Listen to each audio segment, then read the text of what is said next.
to Beer and Battle. Tonight we're going to take a break from playing and just talk to you about what we think 5th edition should be. Hola out there, this is Dave with Beer and Battle. Beer and Battle is like a Dungeons & Dragons podcast, and today we're going to just talk briefly about 5th edition, because 5th edition is coming out. I'm actually here in the studio with, I got Kelly 1, Kelly 2, or Kelly Z, Kelly R, Ryan Hutman, Peter Hicks, and Scott Levy. You guys want to say hello? Hello. Hello. Hello. Hi. Awesome. So... Was totally expecting a Three Stooges thing there, and nobody backed me up on it. How does that go? Hello. Exactly. Hello. Anyway. So WOTC, Wizards of the Coast, said that they want to include the players in the new redesign of Dungeons & Dragons 5th edition. Yeah, so they sent out a request like, what do D&D players want in a new edition? So I thought like taking because we play D&D a lot, we play it in a live stream on beerandbattle.com, and we have a podcast at iTunes and all other places.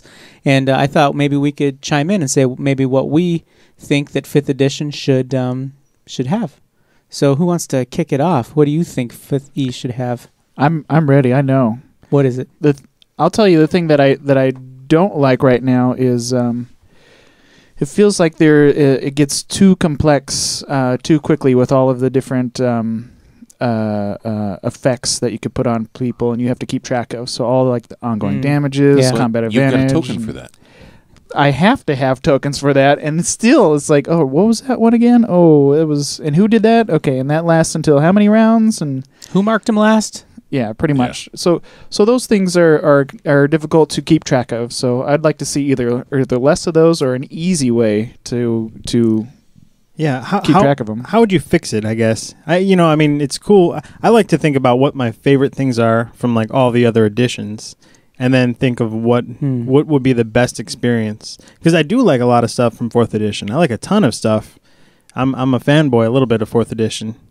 Yeah, because we went back to 3.5 and tried it out, and we found it was a little... I like having something to do when it's not my turn, out of turn, like being able to interrupt and stuff like that. So otherwise, you're just like waiting, and you... Yeah. So I hope they don't get rid of that stuff. Yeah, what the big contrast that I saw is like in 4th edition, you have so many powers that you can do pretty much all day long, instead of like in like older editions it's like you have your attack and then maybe some spells. However, those powers though, it's almost like everybody has spells. Like everybody is one form of a mage or another, and that is one of the things that I don't like. I don't like that I'm a warrior and my big attack, I can only do it once a day. I mean, I would have been okay if that big attack was a little less powerful and I could do it multiple times. Whereas a mage, it makes sense that a mage would have one big spell that he could do once a day, and I miss in 3.5 having the spell book. I don't think we've actually had a wizard or anything like that in 4th edition. Or you played one for... Yeah, I don't think I had a spell book though. Yeah, and you still had your power cards. Yeah.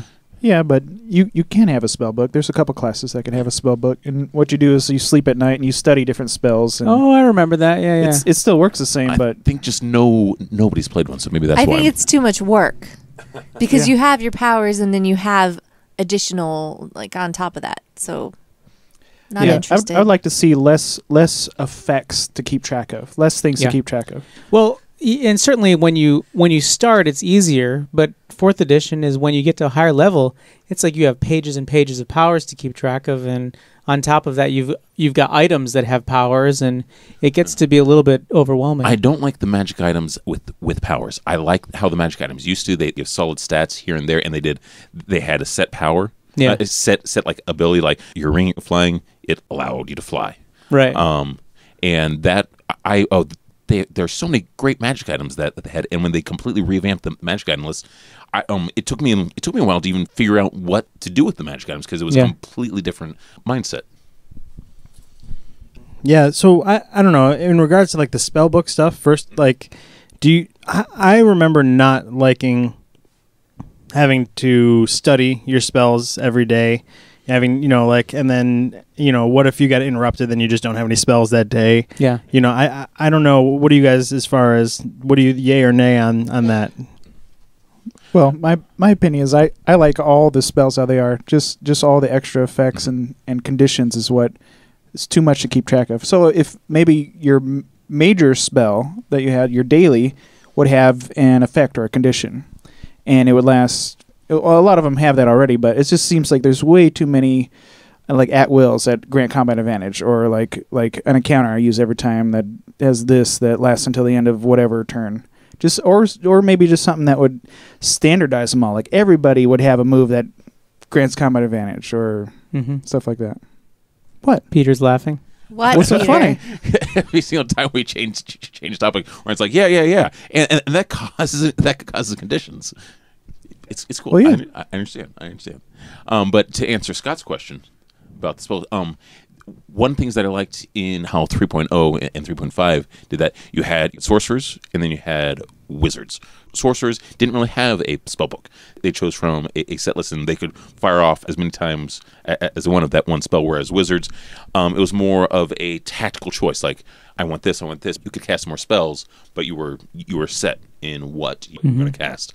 I used to play a wizard quite a bit, and I kind of enjoyed that. And I just don't like when I'm playing a barbarian or something like that. I feel like I'm playing a spellcaster, not a barbarian. What about the ladies? Yes. Ladies, what would you? Oh, here you go. I don't know, like cool stuff. I have no You said you quality wanted input on But this. you said you wanted to drag. Oh yeah, I want my lion bear dragon. As a, just a I don't as know. a playable character. playable Yeah, class. yeah, right. Character Sure, race. sure, I sure. mean. Whatever. I just want to play that. No. Oh. That's all I had. Yeah. Is there anything about 4E that you think could be improved, or Me? anyone that's female? I have no. I mean, I'm kind of the noob. I don't have anything to compare anything to aside from 2 weeks of 3 and 4. That's all I've. Yeah. And now. Well, is there anything that you we're particularly doing always now. enjoy doing, or is there something that you always like, oh, fuck this again? No, I agree with Hutman about the conditional stuff. It's a lot. Yeah. When I'm picking new powers, I think it's new powers. When it has a bunch of layers to it, I avoid them because I'm like, I'm not going to remember this shit. I won't be able to use it all. Yeah. I look for the more minimal, more damage, just easy ones, so I don't have to. Because I can enjoy my wine and play effectively. Yeah, I do the same thing with items. If I pick out an item, it's like, oh, there's like all kinds of, if you do this, then it does this, and then if you hit, it can do this. And then you have to remember, if this happens, any time in the encounter, I'll worry too much that I'll miss something. Yeah, it would be kind of cool if they had some way of, like an easy way of tracking that kind of stuff. I don't know. I still miss it. I'm still going through, like, I'll see an item and I'm like, oh, I can use this and it grants me combat advantage until the and I didn't. Yeah. I mean, we've been playing for how long? And I just noticed in it. a video game that works well. Yeah. Oh, but that's the thing. Dungeons & Dragons isn't a video game. What? And but however, that said, This isn't virtual reality? one of the things that, I mean, at least from my standpoint as a DM and how we do things in this group with the virtual tabletop, it's one step closer to being a video game. And one of the things that I would love to see, probably not going to happen, I would love to see more support for DMs that are doing that kind of thing. More virtual applications. A supported app on iPhones and Androids, one that actually talk together. I mean, I'm going Web way. OS. and WebOS. I can't forget about that. Nobody likes. Yeah. But I mean, let's say each of you had your character sheet on your iPhone or tablet, and they all talk to each other. Mm-hmm.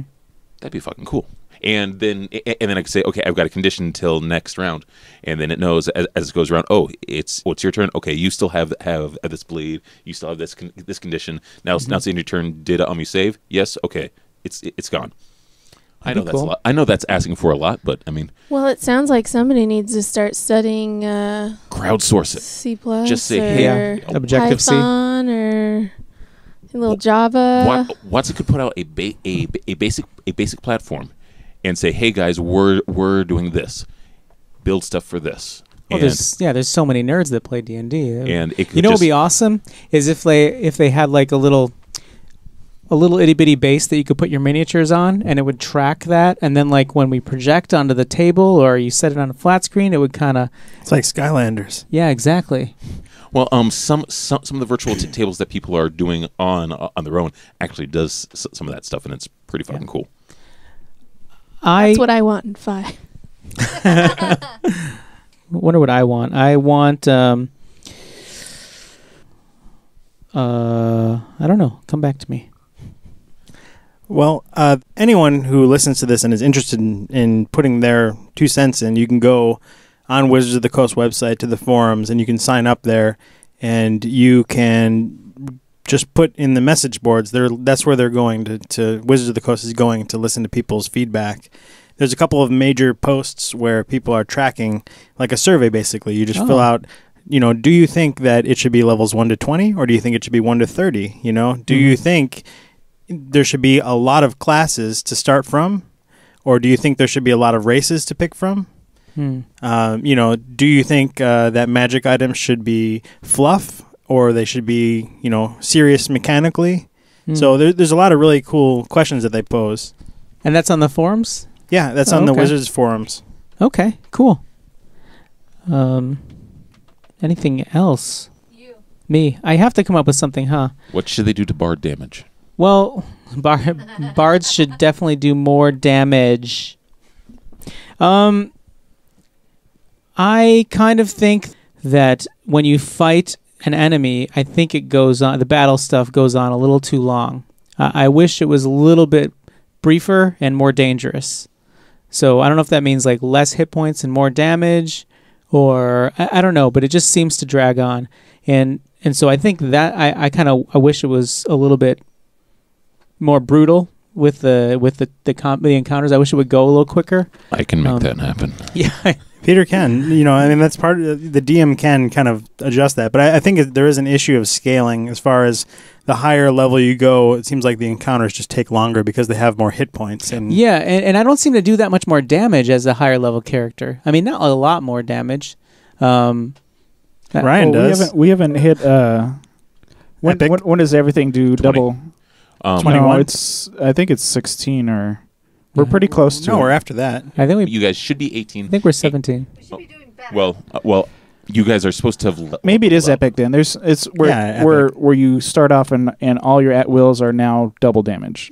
So there's it kind of scales up, but I don't know. I think it's taken into account that you're going to get all these crazy weapons and stuff, and that's going to help you scale up to do more damage. Yeah, as far as the gear goes, I really I agree with most of the guys here. I think that it used to be where you can be like, "Oh, I found this. It's going to be awesome." It's a and I'm +5 longsword. Fuck Yeah. yay. And then- it was just +5. It didn't do anything else. It was a +5. Yeah, but also it's like, oh well, I can't even use longswords, so I just throw this in the garbage. Like, Right. We've talked about that before. The traits back up what you want to do so much that if you specialize, like, oh, I have to have crag hammers. yeah, And then a badass sword drops, like, oh, my Yeah. villain has swords, and drops a sword. You're like, oh, well, So I mean, as DM, it's just like, okay, you've got a level 15 magic item. Figure out what it is. Like, which is okay. I think the other thing that sucks is, like, let's say we do find it. All right, I'll wait till next time I get together, and then I'll have it. It's really hard to figure out, like, Oh, yeah. all right, since I have all these other traits to do this, and I want it to be this, and what was my 2 hit with this, and it's too hard to figure out exactly right on the spot what especially when you're drunk. Yeah, they need to take that into account. There should be a drunk rule version. Well, actually, I just thought of something that I really want for 5th edition, and that is an excellent character builder. Like, Yes. they had an amazing character builder, and then they trashed it for the online version, and the online version blows now. I'm sorry, but it's like, which power would you like? And then it doesn't give you a list of powers to choose from. It's like, go look it up in the book and then type in the power. You can't like. I don't think you can browse powers when you level. It depends on the. It depends on the class. If you pick like, it's weird on the new character builder. I've actually only used it probably 3 or 4 times.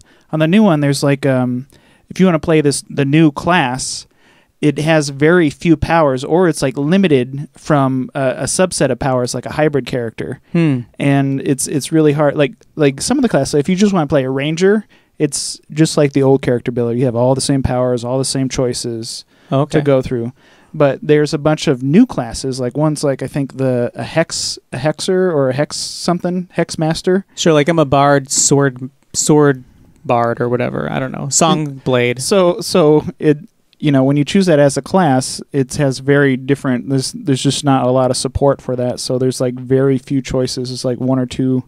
It wouldn't. It's really maybe I because didn't do they're it trying right. to sell the new book. Maybe, but I think paid so. a subscription. No, all the stuff is in there. Speaking of buying the new book and paying the subscription, personally, I'm paying the subscription. I wouldn't mind paying a little bit more and just getting access to the material. Like, don't even spend the money to print it. Just let me access it online. Yeah. Well, it helps to have a real book, but I think in our group we wait till one person buys the main book, and then we're like, oh, okay, well he's got that, so we'll just I'll borrow it. Yeah. We'll borrow that when we need to look shit up. Generally, we have one copy of a book in the group, and it would be great if we could sign in online, and I could have everybody in my group under that one account. And if I have the book, you guys all have access to it. But I mean, Yeah. Sure. But then again, they're like, "Oh no, we can sell more books." I was like, "No, you're not going to sell them more books." And if we're all paying a $5 subscription, Yeah. I mean, they're going to get the money, Yeah. and I want to support them. And so, paying the subscription, I'm more than happy to do that. Yeah. But they need to up the technological support. Mm-hmm. I want to see miniatures, more miniatures. Oh yeah. More it's miniatures. impossible to find miniatures. You know what I want to see? Okay, this is something that I've always wanted to do, and Girl miniatures. I've never had the money to do it. But In bikinis. I'll throw this out there. Naked ones. Well, no, if we're talking about naked girls, we can go naked girls in bikinis. Taking off the bikinis. Oh, okay. Nip slips. Yeah, miniatures. Wait, I what? could have been completely out of it, but when I first started and Scott was sending me links and Ryan was too, to like miniatures to buy, Mhm. I felt like within 6 months I wasn't seeing anything new. Yeah. Yeah. Oh, It's all the same. And they're tiny. How hard are they to make? Like, Okay, this is my idea. My big idea for WOTC. They can gobble it up. I don't care. Is when you play a video game that's got a 3D like character generation thing, you're like, oh, I've got longer hair, or my skin's paler, or I'm an elf, or I'm a gnome, I'm carrying a sword, and it kind of modifies your 3D image to fix your likeness. Well, if they just bought one of those game engines and then bought a plastic printer, because it's just a small little thing. So if they had like a high-end printer that printed 3D, then we could generate our own miniatures custom and pay like, I don't know, $40 for this little custom mini that matches your character exactly. It's like, oh, this week I found an awesome sword or crossbow, and you change your miniature, print out a new one, take it home, paint it. I mean, they have the 3D plastic printers out there now. Yeah. And so I was thinking, I'm going to buy one, and like if they've got the money, then they can do it. There is a company that actually does that for World of Warcraft. You actually, Yeah. I really wanted it actually, so I really looked into it. I was going to get one. And it was like $100. No, it wasn't. It wasn't $100. It was around 100, I thought. I don't think it might have been, but I remember like you had to go to the website and you put in what exactly armor you wanted and how you wanted to look and your pose, and then they print it for you. So I don't know if we could do that would be so awesome. Yeah. It'd be so cool if it was like to scale and everything. It wasn't like some big hunk of thing. Yeah, I've always wanted to do that. So that's my idea for 5e. That'd be awesome. I ended up just giving up, and I did the opposite. I would find a cool miniature and then base my character around the miniature. Yeah. So I knew it was going to match, but it's worked out so far. But That's I where wish a lot of our best characters have come from, I think. I wish it would go the other way, though. Like the character in my head, I wish I could make that real. Yeah. And I don't know, but going backwards has worked quite well. If you could actually print the one that you wanted, it would be like some dude with 5 dicks for a head. It's true. Yeah, but how original would that be? I would, That would be really awesome, actually. I would put rings on each dick. Would each dick have elf ears? Yeah, whatever would work. I think I would shoot lasers out of them, like, Yeah. or maybe eyeballs at the end of each penis, like Ooh. a That's creepy beholder. disgusting. Oh yeah. Yeah, or like it opens up, like it blinks open. Oh, I'm totally reminded of. Remember on Nightmare on Elm Street 3 where Freddy had the syringes for fingers? Oh yeah. And then that one lady had all the little fucking receptors that look like man. eyeballs. Oh. They look like Yeah. So I imagine that, except on the end of a penis. Yeah. And that would be... That's it, WOTC. You've heard our suggestion. Yeah. So Yeah, watch that movie to get inspiration. And that's what I want. I want a 5-dickhead person with flippy eyeball thingies on the end. I do miss they had like kind of adult content books in 3.5 and 3rd edition where it was like, they had like, I don't know, what were they, Peter? There was the book of Vile Darkness. And it was, it's like, okay, you want to play a bad guy? Here are the rules for playing a bad guy. Here are the rules for playing a really, really bad guy. I mean, just like they laid it out. Peter, I'd really like to sometime role play a scene with you as the NPC. I'll play your counselor. How would that be any after the different fact. from our usual nightly role play? Well, at when it's just us, it's real for reals. But this would be like faking, really have to hide my boner well during the. We'll see how well you roll tonight, and we'll see. All right, yeah, I'd like that. on that note, All right. this is Beer and Battle signing off. BeerAndBattle.com. We actually just opened up a new forum section on our website too, so you can swing by the forums if you want to chat a little bit more about this, and we'll talk to you later. Go watch some Star Trek to wash your brain Yes. of this. Thank you for joining us for Beer and Battle. Be sure to check out our actual play podcasts at beerandbattle.com or search for us on iTunes.